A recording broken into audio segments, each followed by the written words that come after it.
All right, let's bring in Fox News contributor David Webb. Dave, so DOD officials being asked to leave their military jobs to do things like manage the personal property of migrants, do meal prep, clean, prescription medicine runs for migrants, supply runs, supply distribution. How is this possible? Well, first of all, let's start with the lie. The lie that the border is secure. You Ashley just talked about Venezuelans, more coming across our southern border. More are coming because Colombia has a problem. They can't take them in. That's one of the countries that's turning them away. Go a little bit further, and this is important on the timeline. The first request was sent in April 12th of this year by Deputy Secretary John Tinn to DHS. There was a problem down at the border. The digital signature on this document is October 7th. It's because now there's a problem they can no longer contain. Well, they couldn't contain it to begin with. They never had any intent of containing it. And now all of a sudden they have to pretend they're doing something. This points out the falsehood with this get involved flyer, points out the falsehood of what's going on. Mayorkas is a liar. There's no other way to put it. The border's not secure. And on top of that, taxpayer dollars going to pay for maid services with DOD officials. Yeah. People should be protecting our country are the ones being asked to go basically play maids. That's the key there. The creation of this task force, to your point, is a complete admission by this administration that their policies have failed. But looking ahead now, David, if you read this list of tasks, it literally looks like DHS is recruiting to staff a hotel. What's the next way this administration is going to roll out the red carpet for people who are crossing our border illegally? They are not supposed to be here. What they are doing is illegal, yet we're treating them as if they're $1,000 a night hotel guests. Well, they're filling these hotels, and a lot of them underperforming hotels that are rented out. You saw what happened in Staten Island with the Staten Island Inn and others a week ago. So they filled them, but now you need staff in it. You're going to have to feed people. You're going to have to clean the hotels, take care of them. I guess they could violate federal law and hire illegal aliens. That's against federal law, but they can't do that. That's too obvious.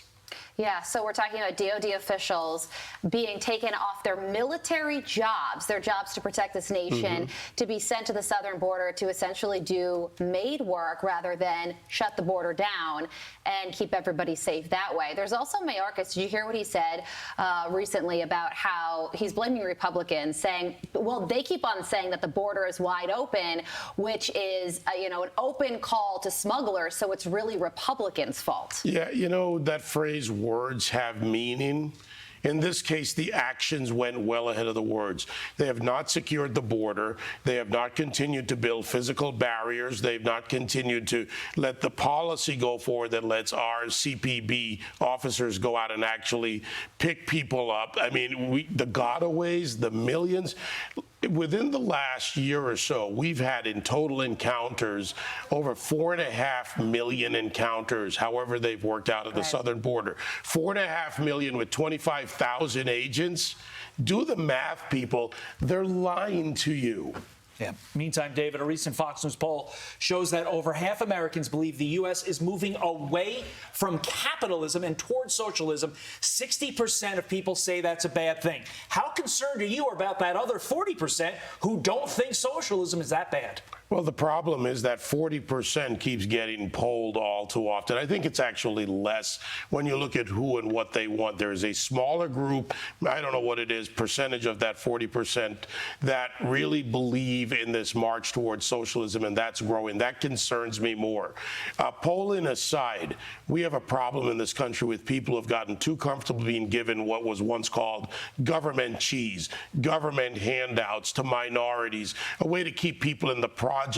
If you want this country to keep going forward and becoming a nationwide project, keep supporting that. What happens when government runs out of money, aka taxpayers, who no longer work and earn to fuel the economy, so those tax dollars, which by the way they're collected in record amount now, can be applied to the things they're supposed to? Tax policy matters here. And one of those handouts is the student loan bailouts, and the White House rolling out the first applications this week. Don't just a couple weeks before It'll the be $1 midterm trillion elections. anytime soon. Don't worry. Don't you carry that around, Todd? The only handouts we want are from Lamar Jackson fumbling to give us the game yesterday. David Webb, go Giants. 5-1, brother. 5-1. 5-1. David, thank you for joining us. Hi. We appreciate it. Great.